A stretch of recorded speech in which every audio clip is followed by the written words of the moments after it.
Let's start now. The Sovereign's Verdict. Shadows of the Canyon. Scene 1. The Ocean of Darkness. The Grand Canyon, one of the natural wonders of the world, has become the stage for a supernatural apocalypse.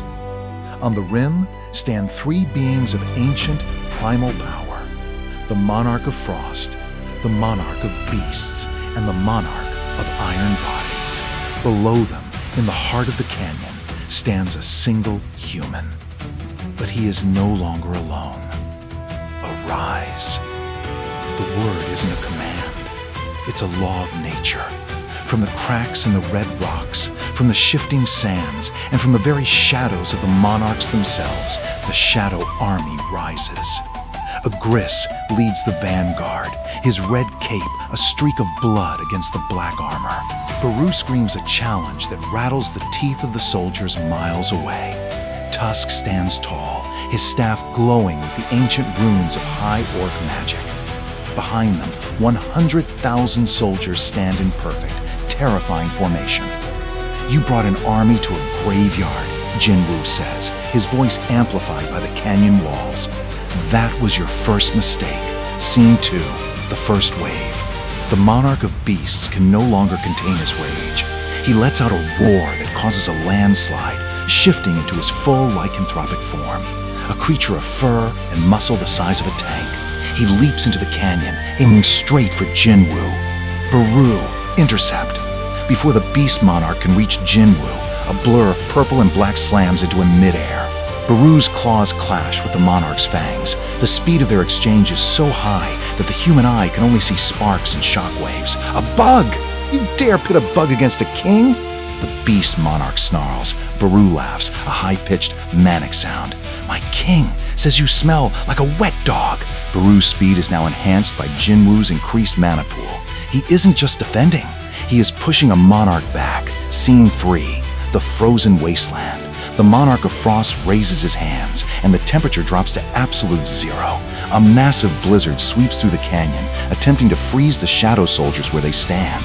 "Your shadows are made of mana," the Frost Monarch shouts, "and mana can be frozen."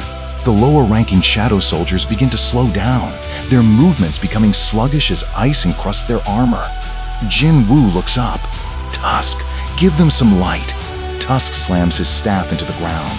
Skill, hymn of the blazing sun. Orbs of intense, concentrated fire appear above the shadow army, acting as miniature suns. The ice melts instantly. The steam fills the canyon, creating a thick fog that Jin-Woo uses to his advantage. Scene 4, the Iron Fortress. The Monarch of Iron Body is the most physically imposing. He doesn't use magic, he is magic. His skin is harder than any material found on Earth. He walks through the shadow ranks like a juggernaut, crushing soldiers with every step. "Nothing can pierce my skin, Shadow Monarch!" He bellows, his footsteps creating mini earthquakes.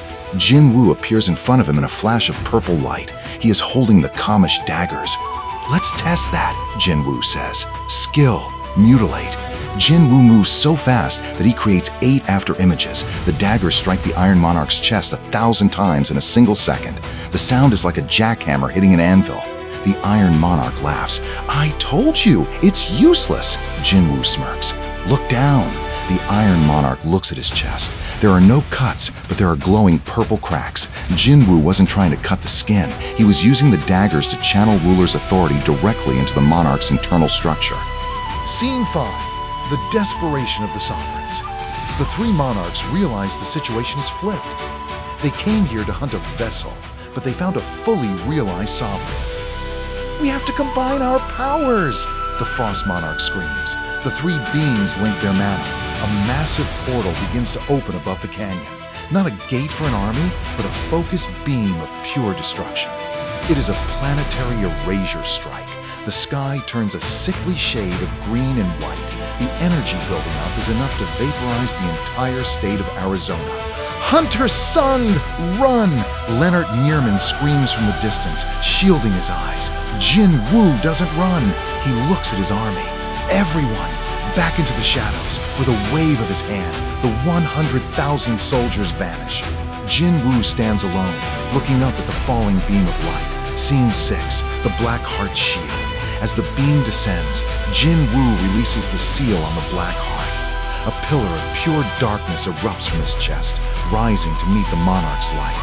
It's not just mana, it's the concept of death itself. The two energies collide, and for a moment, there is absolute silence. The shockwave that follows strips the top layer of rock off the entire Grand Canyon. When the dust settles, Jin-Woo is still standing. His suit is torn, revealing the glowing purple veins of his true form. He is holding a sphere of the Monarch's own energy in his hand, crushing it until it dissipates. "My turn," Jin-Woo says. Scene 7. The hunt begins. Jin-Woo uses Godspeed. He isn't running, he is teleporting between atoms. He appears behind the Beast Monarch. Before the monster can react, Jin-Woo drives a dagger into the back of his neck. The Beast Monarch screams, a sound of pure agony as the necrotic mana of the Shadow Monarch begins to eat him from the inside out. The Frost Monarch tries to create a wall of ice, but Jin-Woo shatters it with a single punch. He grabs the Frost Monarch by the face and slams him into the canyon floor. "This is for Chairman Go Gun-Hee," Jin-Woo whispers. He unleashes a barrage of strikes that don't just damage the physical body, but tear at the very soul of the Monarch. Scene 8. The Retreat of the Gods. For the first time in eons, the Monarchs feel fear. Not the fear of a hunter, but the fear of being erased. He is too strong. The Beast Monarch howls, blood dripping from his maw. "The vessel has fully merged! Ashbourne has returned! We must leave!" The Frost Monarch cries, opening a dimensional rift. "We must wait for the Dragon Emperor. Only he can kill a shadow." The three Monarchs scramble into the rift, barely escaping before Jin-Woo's shadows can pin them down. The rift closes and the Grand Canyon falls silent. The blizzard stops. The heat fades. The only thing left is the sound of the wind whistling through the new, jagged formations of the rock. Scene 9. The Heavy Crown. Jin-Woo stands in the center of the destruction. He deactivates his skills. His eyes return to their normal color, but the intensity remains. Woo, Jin-Chul, and Lennart Nierman approach him slowly. They look at him with a mix of awe and terror. "Is it over?" Jin-Chul asks. "No," Jin-Woo says, looking at the sky where the rift was. "It's only the beginning. They were just the scouts. The real army is still coming." He walks over to a piece of the chairman's broken glasses that had been tucked in his pocket. He looks at them for a long moment, then closes his hand tightly. "The world is changing," Jin-Woo says, "and I'm the only one who can decide what it becomes." Scene 10. The Epilogue. The scene shifts back to the Hunter Association headquarters in Seoul. A new chairman is being appointed. Woo, Jin-Chul. In his first act, he declares a global emergency. All hunters, regardless of rank or nation, are ordered to prepare for a great war. The final shot of the season shows Jin-Woo standing on the roof of his apartment building. He looks at his phone. There's a missed call from his mother. He doesn't call back. Instead, he looks at the horizon. Far away, in the deepest reaches of the void, we see a pair of glowing red eyes.